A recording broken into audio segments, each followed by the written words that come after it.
I'm happy to talk about my book because I don't talk about it when I'm working on it. People say, what's your book about? And I don't answer that question because I cannot sum it up, my books anyway, in one word, in a way that will convey what this is all about, and it will sound not interesting. So I just don't, it's very annoying for people I know that I'm like, you know what?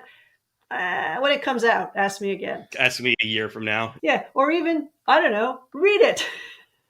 It's a fair question. Like, you ask people how work is and what they're up to. I have something similar, and I think it might even be more superstitious, where specifically for the podcast, I don't tell people who I'm interviewing before I interview them. I have this weird thing in my brain that just assumes that if I start blabbing about it before it happens, then it's going to go horribly wrong. Yeah, I have a fear because if I talk about the book, I'm going to want to make it sound interesting. So I'm going to share some of the tidbits from the book that I then have a fear someone will take that and they'll do little short hits on the internet. And by the time the book comes out, everything in it will be already all over the internet and stale.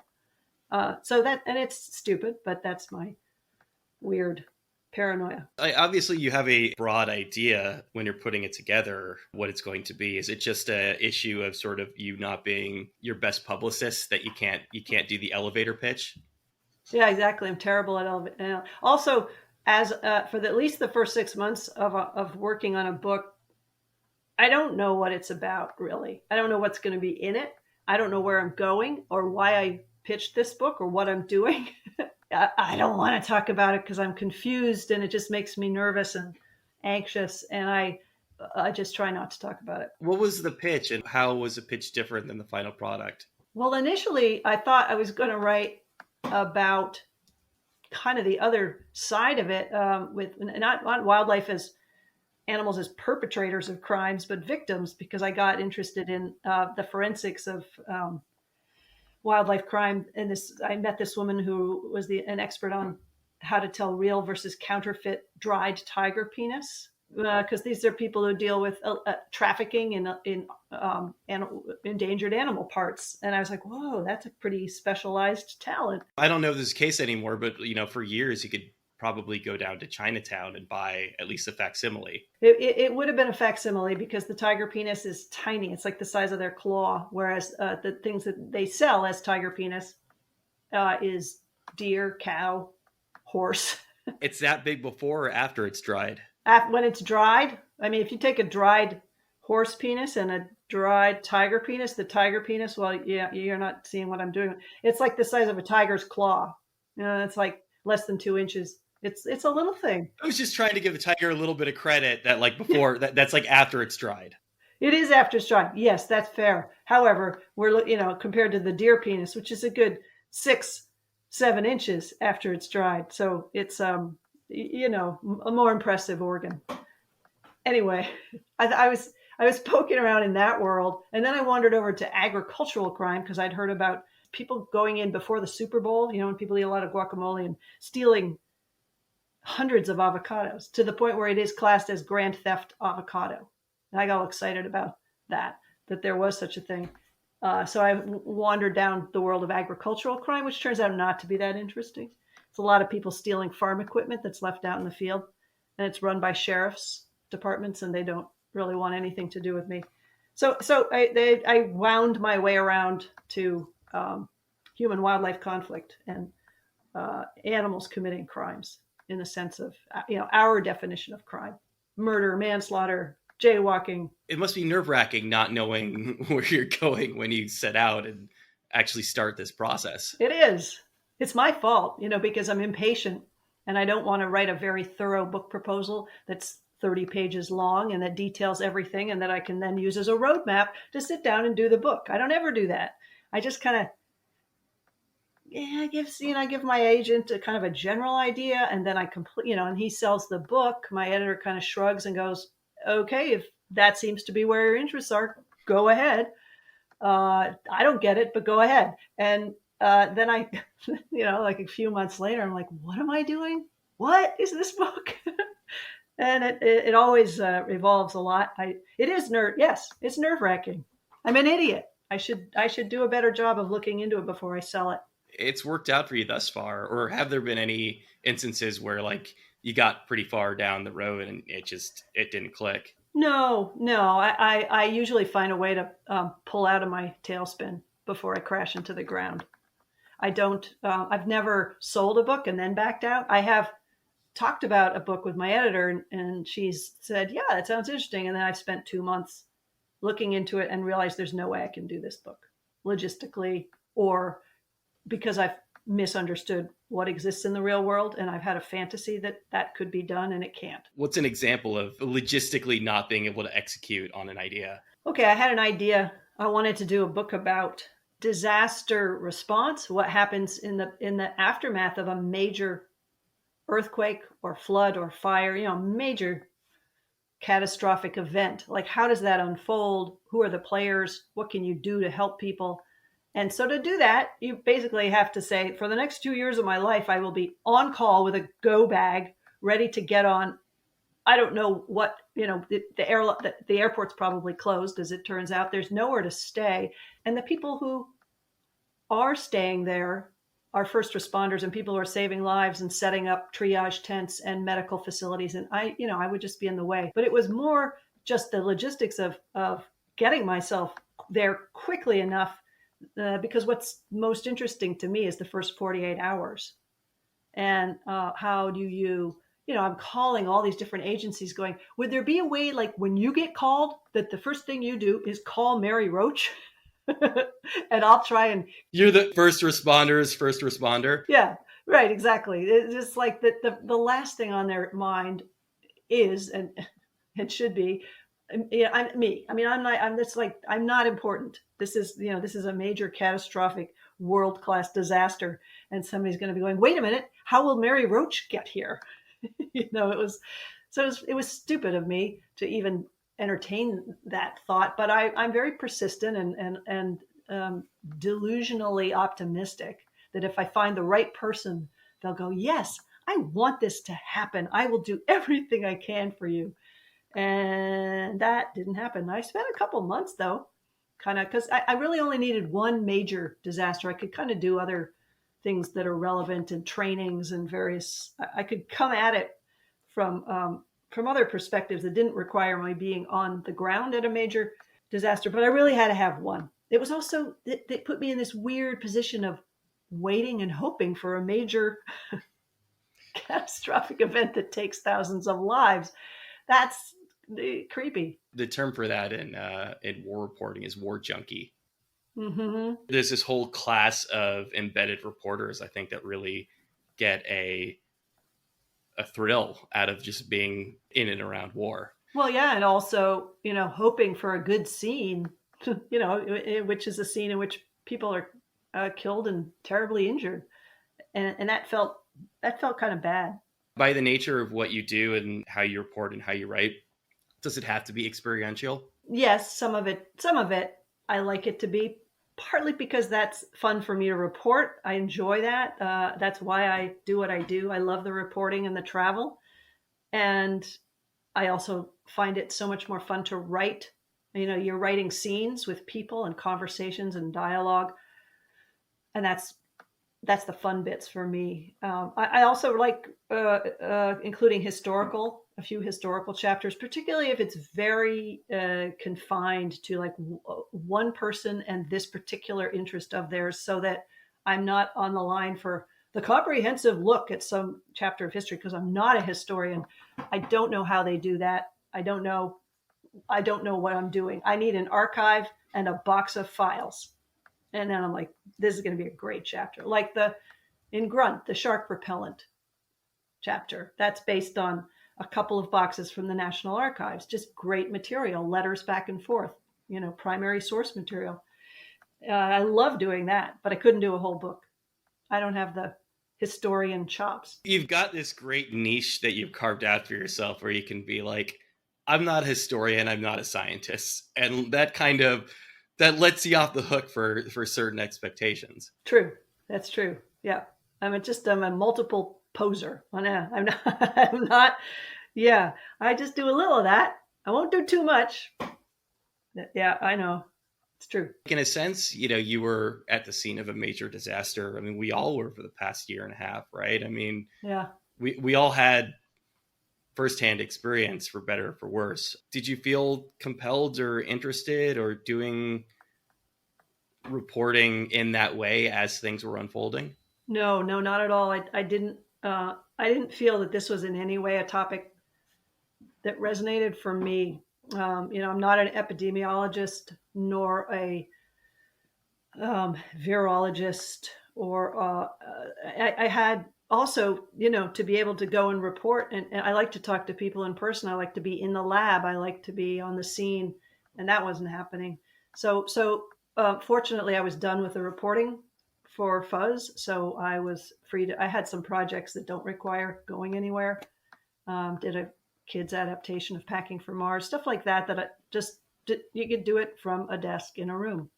So no, no desire to. Also, so many books being done, coming out right now and in the next year about the pandemic and the lead up to it. I mean, we've already got Michael Lewis; his book's already out. Nikki Twilley and Jeff Mano, that wonderful quarantine book, The History and Future of Quarantine Until Proven Safe, which they were working on for 10 years leading up to this. Talk about good timing. The vaccine, right? Like doing all the research for the past 10 years and Yes. and having it already. Ta-da! Yeah, I it's funny. I talked to a lot of musicians about this, about the idea of doing a quarantine album and why it's a bad idea, because presumably, theoretically, if and when we do come out of this, like, I don't know, the last thing that you want to do is listen to a quarantine album. And or like, when the Michael Wolff book came out about Trump, like the Landslide book about his final days, it's like, I don't want to read a book about that now. Don't make me go back there. No, I know. That was also. I mean, I'm slow. It takes me a couple of years at least to do a book, and by that time, people will be like, "What was? Oh yeah, the pandemic. Oh yeah, I think I remember that." We'll be 2 pandemics removed from this Yeah, pandemic. right. Yeah, this one will seem quaint. I get the sense that a big part of what draws you to a specific topic is that it's not something anybody else is really thinking about. You're worried about spoilers for your own book, is having this arsenal of interesting things that nobody really knows about. Exactly. That is, that is why I'm so weird and squirrely about talking about the book, because I feel like I work hard to try to find things that really aren't out there. But anytime anytime you look something up on the internet, you're like, what? Somebody else knows about it? I thought I was the only one. But you have to just look at like how many people have seen that particular link on that. I mean, it's all out there, but the trick is to find things that aren't all over the internet. They may be in some corner, but it's very hard to be the original discoverer, unless it's something that happened in your own life. Sure, and that's where the experiential part comes in. That's where the Right. actual reporting happens. It seems to be a big source of humor too. Yeah. A lot of the jokes or a lot of the funny bits are just these almost mundane conversations that you're having with people about these completely batshit concepts. Yes, absolutely. Yeah. With that's the other reason so much of it is set in that there is a setting and an experience. And not that it's not like stunt journalism. What I'm doing isn't particularly interesting. I'm just sitting having conversations, but I'm stepping into that person's world, which is often a very surreal thing, because these are pockets of science and life that I didn't know even existed. So that part of it is my own cluelessness, and also it's just the world is interesting. These people are nuts and fabulous. I think it's the tension of how serious they take their jobs and how entrenched they are and how absurd the thing that they actually do is. Yeah. Like in Gulp, 2 of my favorite people they were actually in the same. It was in Food Valley in the Netherlands. There's an oral processing lab, and there's this guy there. He's probably almost ready to retire, and all he studies chewing. and the teeth. But he revealed this incredibly interesting stuff. I won't go into it because it's in the book.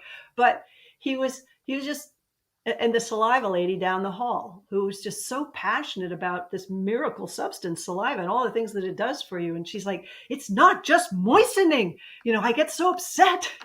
She was just, that passion for basically for spit.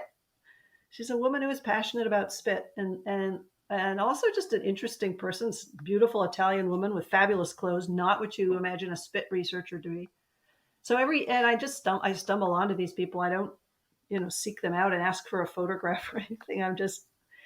People are interesting. I don't know how much in any specific instance you necessarily want to go down that specific rabbit hole, but I assume that part of the story is how people got to that, how she got to be the spit lady, or how she got to be the dried tiger penis lady. Like, some interesting series of events must have happened in their lives to get them there. Yeah, I often don't get to the whole backstory because I'm really profiling them and their work.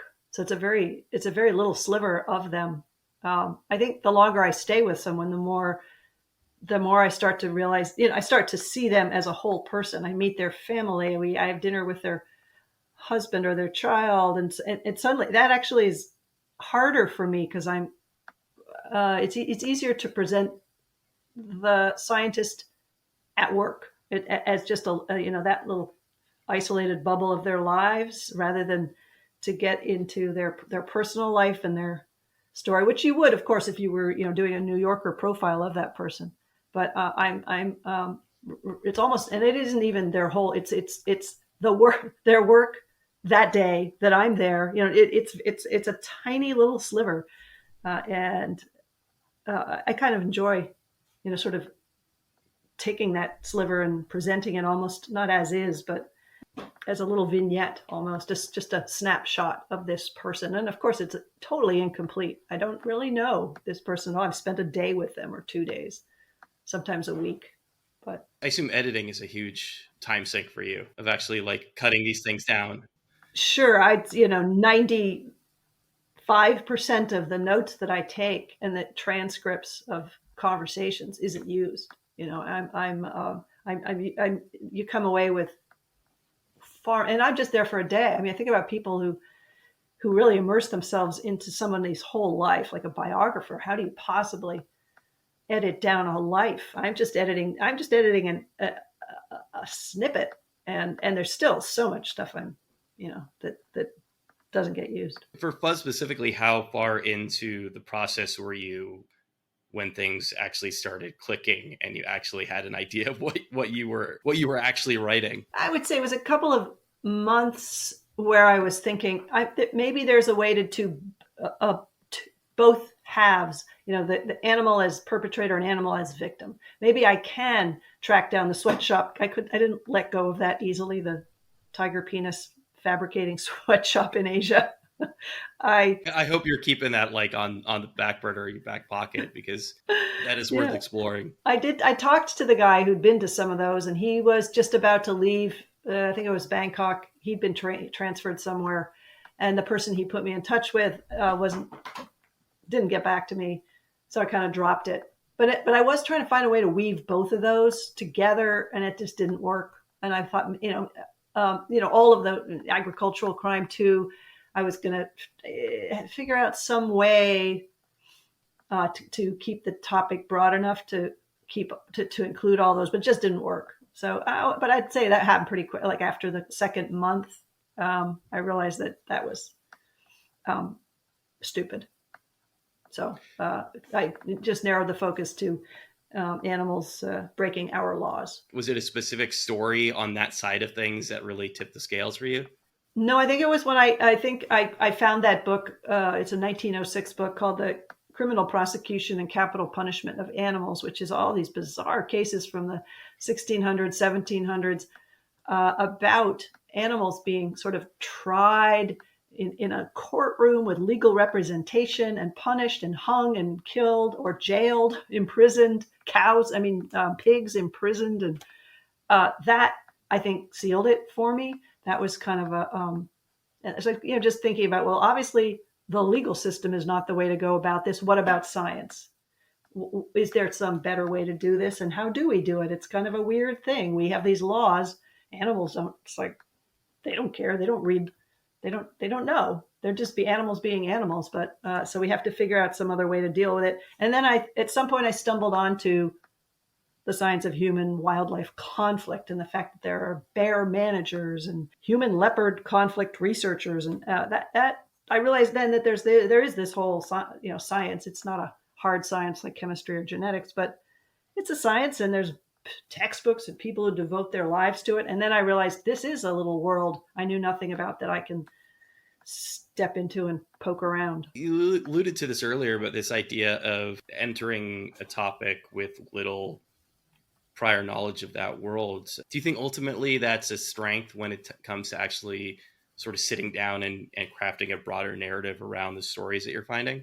I do. It sounds kind of, it's like I'm making the case for ignorance, but well, ignorance at the beginning, but eventually, yes, I do, yeah, because I'm discovering it as the reader is discovering it. So I have this sense of wonder and curiosity, and whoa, this is new to me, and that comes through in the writing, and it also keeps it on a level that's not too complicated, I guess I want to say. I think the more you know about a topic, the more you're going to lose people. Like what's interesting to you when you start to get down to a molecular level, or, you start to, if you're a physicist studying the physics of surfaces, what's interesting to you is just completely foreign to people outside that world.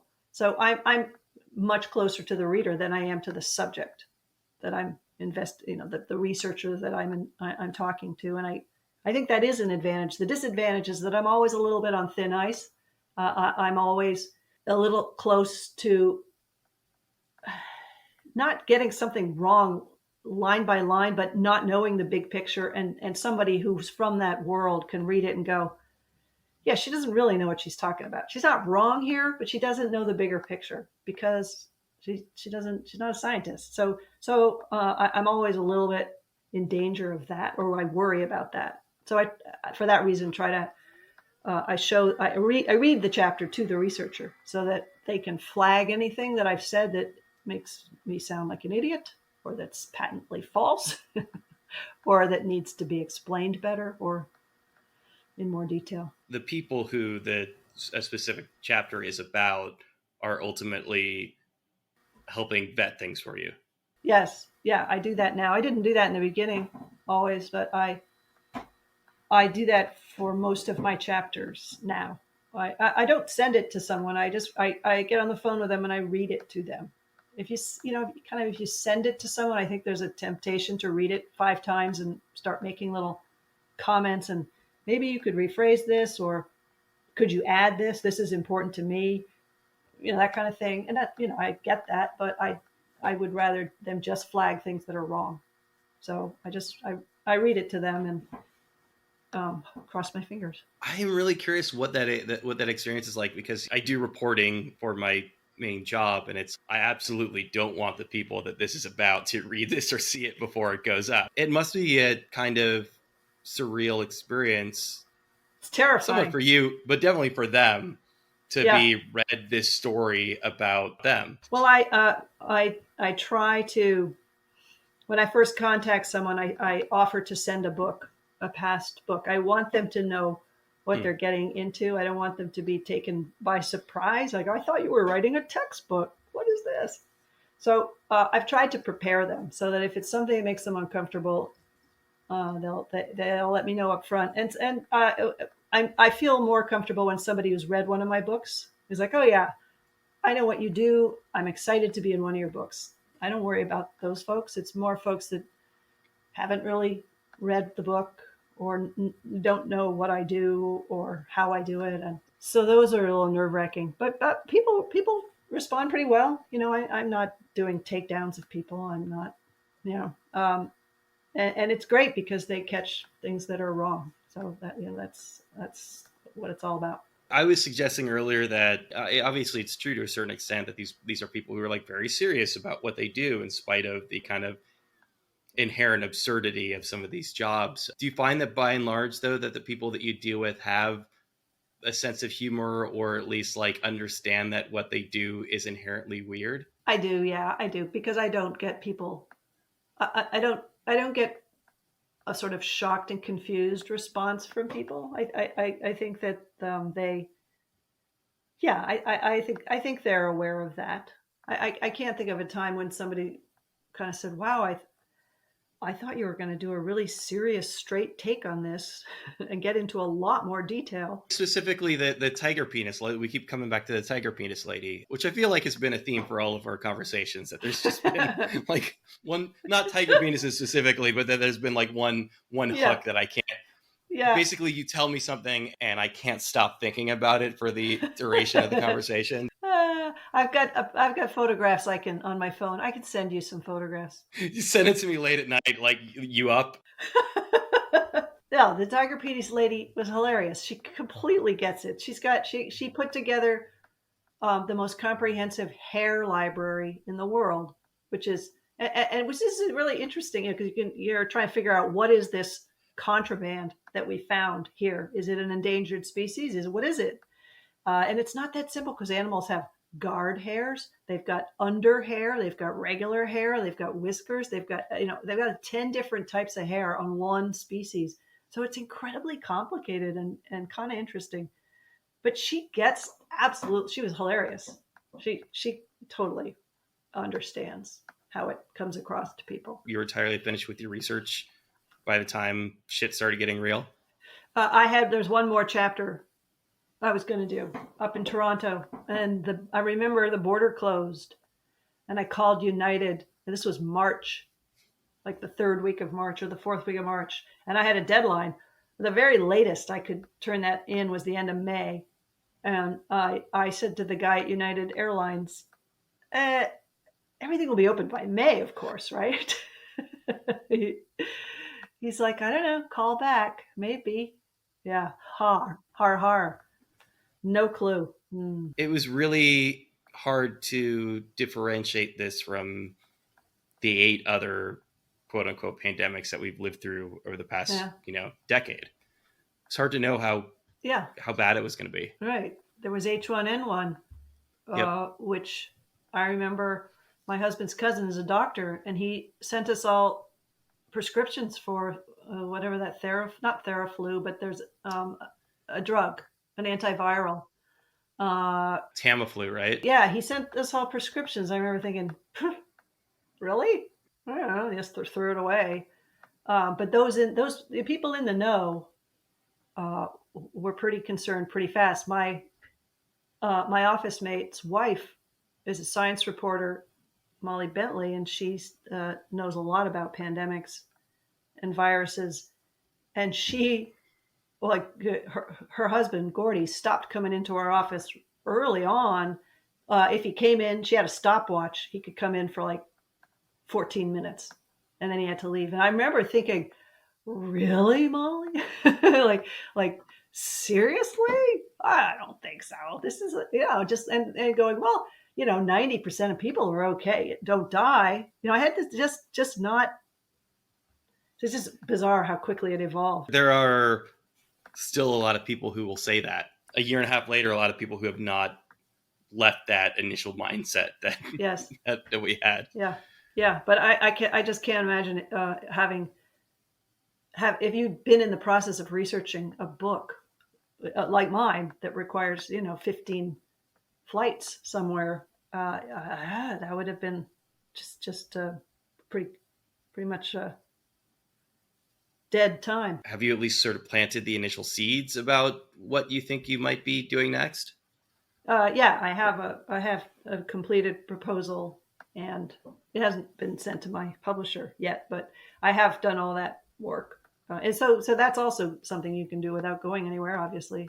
The setting the foundation for where you will go and what will the book include. So I'm actually better prepared than normal. I've done more homework than usual because I've had the time, or I can't travel. I can't do anything else. So, yeah. That sits around and waits until you're able to really start traveling again? Yeah, yeah. I mean,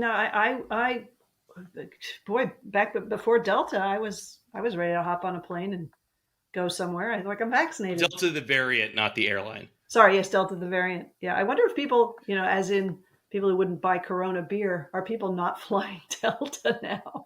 Well, I've got another 5 or 6 weeks of media for this book, so that's going to keep me fairly, in a not busy, but it eats up my time, and that's fine. It's something to do, and I'm hoping that the Delta surge.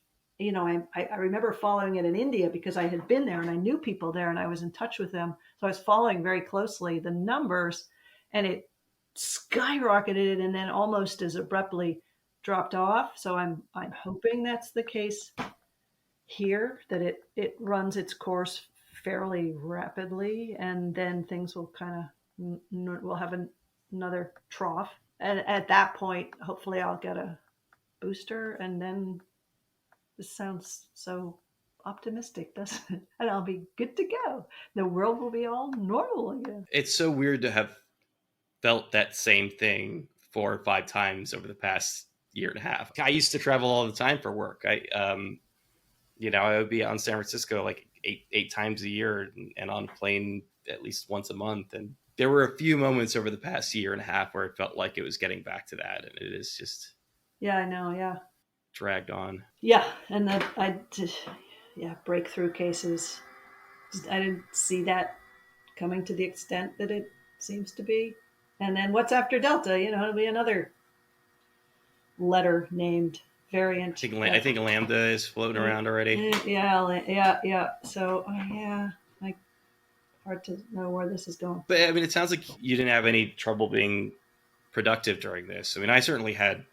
I mean, I had some health issues too, but like I had some moments where it was like really hard to sit down and just try to write about anything else. Well, I was fortunate, and then I had a couple of projects that one was the kids' adaptation of Packing for Mars, so that didn't even require research. It was just taking 80,000 words, shrinking it to 20, and rewriting all 20,000, which I didn't anticipate that much rewriting, but apparently I'm not quite writing for a 10-year-old audience. Almost, but not quite. So that was kind of an interesting thing that I could just sit in my office and do at home, my office at home. And then we're re-releasing Stiff with a new epilogue. So that was just calling a dozen or so people, getting sort of up to speed on what's changed since that book came out and writing it up. So those were comfortable, quiet things that I could work on. So that actually, that was fine. I was definitely not working hard, and I wouldn't have the sense of like cramming on a deadline. It was a pretty mellow year and at times dull. Let's just say dull. Has a lot changed in the world of cadavers since that book came out? Not a whole lot. These things that people need cadavers for, they still need them for. There's more virtue. They're the people you hire when you're going to do something damaging to a body, and you can't have a live human subject. So that still exists. What happened during the pandemic is anatomy classes went to all virtual teaching. Rather than having a bunch of students in close contact around a cadaver, not because they were going to get COVID from the dead person, but just because having people in a lab indoors, they're classmates. So there's been a move toward more virtual teaching, but most anatomy professors and most students still want to do actual dissection of a body, because it's more than just learning your way around a body. It's also, it's kind of a rite of passage. It's your first quote unquote patient. It's your first experience with death. It's kind of an important part of medical school, is the feeling. So I don't think that dissection is going to disappear. They'll probably, it'll be a less extensive, maybe combining it with some virtual learning, because there are some good programs, and there are some new areas of cadaver work cadaver research that weren't relevant back when the book came out.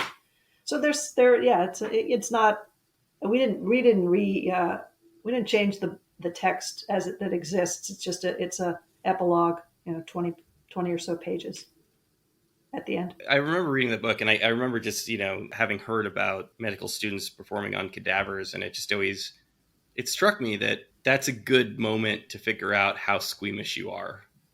And I assume that you can't be super squeamish if you're going to be a surgeon operating on live people. Yeah, and the other thing that you learn from a cadaver that you don't learn from a textbook or a virtual dissection is the unbelievable amount of variation from body to body. The nerves and the tendons, and I mean, it variation is normal. Like if you were only to learn it as sort of this idealized, here's the human body, you would go into a real patient and you go, well, this looks all wrong. This is weird. Something's wrong here. It's like, no, just people are wired differently. They're built differently. There's a tremendous amount of variation. So an anatomy lab is a place where students discover that. They're talking to the person at the next table. Do you see this weird thing? And then the instructor can say, yeah, that's normal. That's how it goes. So yeah, I think it's going to be around for a while. I think cadavers they'll always have work. Better to say, what is this weird thing on a dead body than a live patient? Yeah, exactly. Like there was that, I don't know which book this is in, and maybe it's in Stiff, I can't remember. But because people learned anatomy on bodies lying down, that was how they visualize all the internal structures and organs. The effect of gravity is pulling it down toward the table because they're lying on their back. So when X-rays first came into play, when people were starting to see the body of somebody sitting up, and they thought these organs have slipped, they've fallen, and there was this whole trend in like stitching them up because they looked like this person has a fallen liver or whatever, and there was this needless surgery going on. Isn't that fascinating? I thought that was totally fascinating. They were basically doing plastic surgery for organs. Yeah, like this is organ facelifts. Yeah, right. This is a drooping kidney. We got to tack it up. So that process specifically didn't entail going back and really having to reread the book for you then? No, it didn't at all. I mean, I flipped through it just to remind myself of what is in it and therefore what might have changed. I was just checking in, like, let's see what's going on with body farms. Let's see what's going on with crash test dummies and automotive safety. Let's see what's going on in all these various worlds. Obviously not the historical stuff, that hasn't changed. Could you ever foresee yourself doing a sequel book? Stiff 2. No, my editor brings that up every now and then. Mary, what about Stiff 2? That's what publishers do, right? Like, hey, we had this successful thing. Let's do it exactly again. Yeah. No.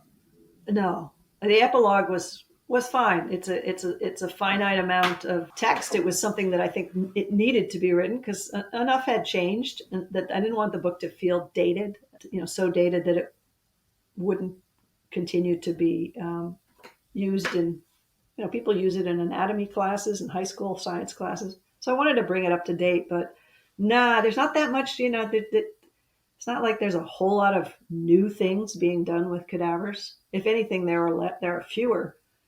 There's fewer needs, fewer uses for them as we develop more virtual programs. And Packing for Mars seems like something that could probably get a sequel at some point. That could. I mean, the kids book was fun to do for that one. Yeah, you could probably do. Although it's it's the basics of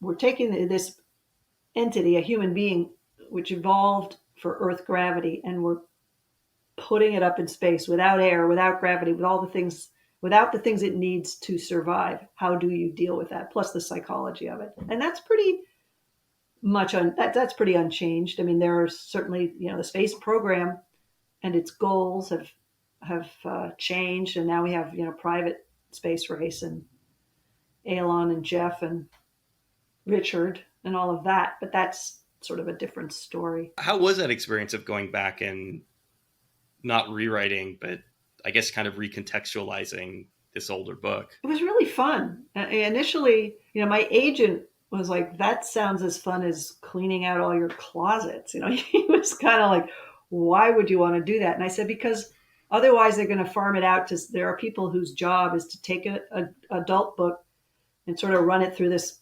grinder and spit out a kid's book, and my name would be on that. And because I have a particular voice, I mean, everyone has a voice, but I didn't feel comfortable with that. And I also, because of the pandemic, I had the time to do it. So, and I enjoyed it. It was more writing than I thought, but it was easy to get into that rhythm of just, shorter, simpler sentences, not packing too much into one sentence, and also I had a great editor who was very good at that works humor wise and that doesn't, and that is too complicated. I mean, he has a built-in sense of what is appropriate for that age level, and it was once you kind of internalize that, it's pretty quick going, and it was kind of fun. I kind of enjoyed it. Could you see yourself at some point writing a kid's book from scratch? Sure, yeah, I could imagine it for sure. Or even doing another adaptation. Probably not Bonk. Not sure which one, but even Stiff, possibly. I don't know. I could definitely imagine doing that again. Related to Bonk, that was a question I had about Packing for Mars. Is there are also some sort of there's some kind of brandier. I guess my question is did the poop stuff stay? Oh, the poop stuff. Yeah, absolutely. The poop stuff stayed. The sex chapter did not. That's gone. That's been excised. Oh yeah, the poop chapter for sure is there. If anything, it probably plays better to 10-year-olds. That's a fun one. Yeah. It was pretty easy to know where to make the cuts. And it wasn't. It was fine. It was a satisfying project, especially a good pandemic project. I was reading one of the sort of very few early interviews that you've done that are out there around Fuzz. You had mentioned that you had done all the traveling but for one specific chapter, which was the Raccoon Chapter. Yeah, that's right. And I want to know what we're missing out on the Raccoon Chapter. The Raccoon Chapter actually was more of it was Toronto has a lot of media around their raccoon problem. I think it may be a product of the media attention. I don't know I have no idea. They maybe have no more raccoons than Oakland. I don't know. But they got it's been in the press a lot. So I thought I would spend some time with, I wanted, I have in the book as it is now, at the end, kind of a more practical guide for, fuzzy trespassers, and what to do. So that I was going to do that as a more normal chapter with a narrative and go out with somebody who's a humane wildlife control operator and go out because raccoons are mostly nocturnal, go out and pull an all-nighter with the raccoon guy and learn what it is that people can do if the raccoons are breaking in or whatever. It was going to be a fairly practical short chapter with a setting and a character and a scene, whereas now it's sort of a resource guide at the end of the book. That's what it became. So it was an easy thing to let go of. It wasn't particularly critical or groundbreaking reporting going on there.